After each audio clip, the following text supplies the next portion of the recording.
आज की इस वीडियो में हम वायरिंग करने वाले हैं दो अलग अलग रूम की। तो इसमें हम बात करेंगे दो अलग अलग रूम के बारे में। इसमें एक रूम हम सिंपल रूम मान सकते हैं, ये स्टोर भी हो सकता है, स्टडी के लिए भी हो सकता है या आपके काम के लिए भी हो सकता है, जिसके अंदर आपको एक फ़ैन, एक लाइट और एक सॉकेट की आवश्यकता होगी जहाँ पर आप लैपटॉप वगैरह, फ़ोन वगैरह लगा सकते हैं। दूसरा हमारा रूम होगा जो कि आपका सोने का रूम होगा, जहाँ पर आप एक पंखा लगाएंगे, एसी लगाएंगे और लाइट्स लगाएंगे। इसके अलावा आप यहाँ पर टीवी भी लगा सकते हैं। तो ये दोनों के कनेक्शन आज की इस वीडियो में हम करके दिखाने वाले हैं। साथ में ही यहाँ पर हम सोलर इन्वर्टर को ले रहे हैं, तो सोलर इन्वर्टर के कनेक्शन भी आपको पता चल जाएंगे। तो सबसे पहले यहाँ पर हम बात करेंगे एनर्जी मीटर से। तो एनर्जी मीटर से हमें न्यूट्रल और फेज़ की वायर मिलेगी और उसको हमें देना होता है एमसीबी बॉक्स के अंदर, और एमसीबी बॉक्स से हमें फिर से न्यूट्रल और फेज़ की वायर मिलती है। तो यहाँ पर हम कंप्लीट एमसीबी बॉक्स को ना दिखाकर सिंपल एमसीबी ही दिखाएंगे, क्योंकि अगर आपने इसके अंदर आरसीसी भी लगाई है तो भी आपको न्यूट्रल फेज़ की वायर मिलेगी, अगर आपने नहीं लगाई तो भी आपको न्यूट्रल फेज़ की ही वायर मिलती है। तो यहाँ पर आपको सिर्फ समझना है कि न्यूट्रल और फेज़ की वायर को कनेक्ट कैसे करना है। तो यहाँ पर हमें जो एमसीबी की आउटपुट से न्यूट्रल और फेज़ की वायर मिलेगी, इसे हमें ऐसी सॉकेट या स्विच के ऊपर लगाना है जहां पर हमें मेंस ग्रिड सप्लाई की आवश्यकता होती है या इन्वर्टर की इनपुट के लिए हमें यूज़ करना है। तो यहाँ पर इन्वर्टर के इनपुट के लिए हमने एक पावर स्विच और सॉकेट को लिया है। तो फेज़ की वायर को हमें स्विच के ऊपर लगाना है और न्यूट्रल की वायर को हमें डायरेक्टली सॉकेट के लेफ्ट साइड वाले टर्मिनल पर लगाना है। तो इन्वर्टर के लिए जो भी आप पावर स्विच या सॉकेट यूज़ करते हैं उसमें फेज़ को हमेशा राइट साइड में ही रखें, क्योंकि जो इन्वर्टर का 3 पिन टॉप होता है उसमें हमेशा राइट साइड में ही फेज़ का टर्मिनल होता है। तो यहाँ पर अब एक सॉकेट में हमारे पास टर्मिनल है, एक बटन में, उन दोनों को हमें कनेक्ट कर देना है। इसके बाद में हमें अपने इन्वर्टर की वायर को कनेक्ट करना है। तो यहाँ पर हम एक सिंगल वायर को ही यूज़ करते हैं, फेज़ की वायर को, और न्यूट्रल हमारा कॉमन रहता है। तो यहाँ पर आपको सिंपली सॉकेट के अंदर इन्वर्टर के प्लग को लगा देना है। अब आपको बैटरी के पॉजिटिव टर्मिनल को इन्वर्टर के पॉजिटिव टर्मिनल से कनेक्ट करना है और नेगेटिव टर्मिनल को नेगेटिव से कनेक्ट करना है। और इसके बाद में हमें सोलर पैनल की वायर को भी ऐसे ही कनेक्ट करना है। सोलर इन्वर्टर के पीछे स्पेसिफिक टर्मिनल दिए जाते हैं जहां पर हमें पॉजिटिव और नेगेटिव वायर को कनेक्ट करना होता है। तो सोलर पैनल से आने वाली पॉजिटिव वायर को पॉजिटिव में और नेगेटिव को नेगेटिव के अंदर कनेक्ट कर देना है।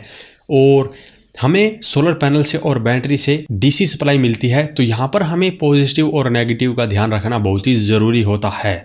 अगर हम एसी सप्लाई के अंदर पॉजिटिव और नेगेटिव या फेज़ न्यूट्रल का ध्यान नहीं रखते हैं तो वहाँ पर इतनी दिक्कत नहीं होती है, लेकिन हमें डीसी कनेक्शन करते वक्त इस चीज़ को विशेष ध्यान रखना होगा। इसके बाद में हमें इन्वर्टर की आउटपुट से वायर को लेना है और ये फेज़ की वायर होगी, और जो जो अप्लायंस हमें इन्वर्टर से चलाने हैं उसके स्विच के ऊपर आपको इसे कनेक्ट कर देना है। तो यहाँ पर हम सभी बोर्ड के अंदर इसका कनेक्शन दे देंगे, और जो बोर्ड के अंदर हमारे पास सॉकेट बचेगी उन्हें हम उसी के पास वाले स्विच के साथ में कनेक्ट कर देंगे। तो हाँ, यहाँ पर हमारे सभी स्विच को इन्वर्टर की लाइन के साथ में कनेक्ट कर दिया है, लेकिन हमारे एसी वाले रूम के अंदर हमने एसी वाले बटन को छोड़ दिया है, उसे हमें मेंस सप्लाई के साथ में कनेक्ट करना पड़ेगा, क्योंकि हम एयर कंडीशनर को इन्वर्टर के ऊपर नहीं चलाते हैं। हालांकि अगर आपका इन्वर्टर बड़ा है तो आप इन्वर्टर पे भी चला सकते हैं, अदरवाइज आपको मेंस से ही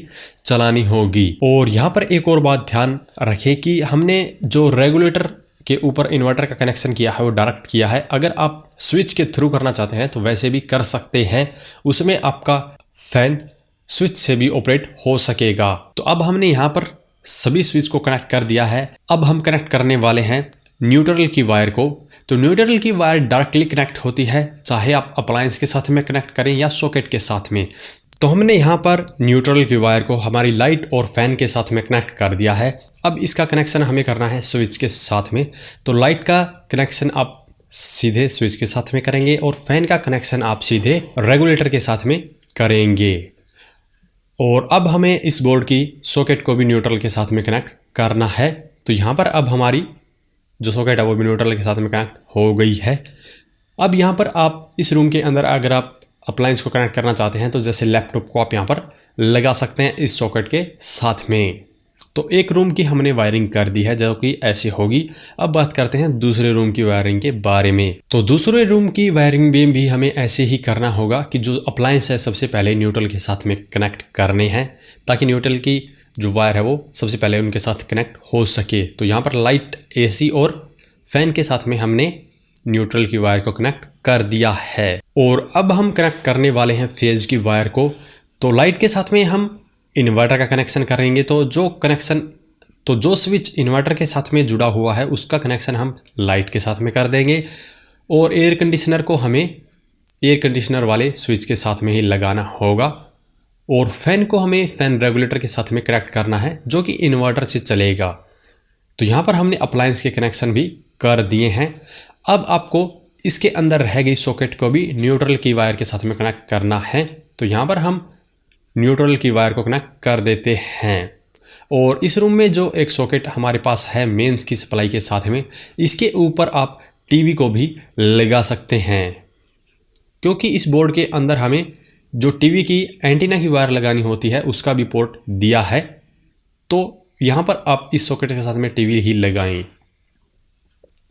तो ऐसे आपको अलग अलग रूम के कनेक्शन करने हैं। अगर इसके बारे में अभी भी आपका कोई सवाल या सुझाव हो तो वीडियो कमेंट बॉक्स में कमेंट करें। और वीडियो पसंद आए तो वीडियो को लाइक करें, शेयर करें, साथ ही हमारे चैनल को सब्सक्राइब करें। सब्सक्राइब करने के साथ साथ बेल आइकन को जरूर दबाएं ताकि इसी प्रकार की वीडियो समय समय पर मिलती रहे। धन्यवाद।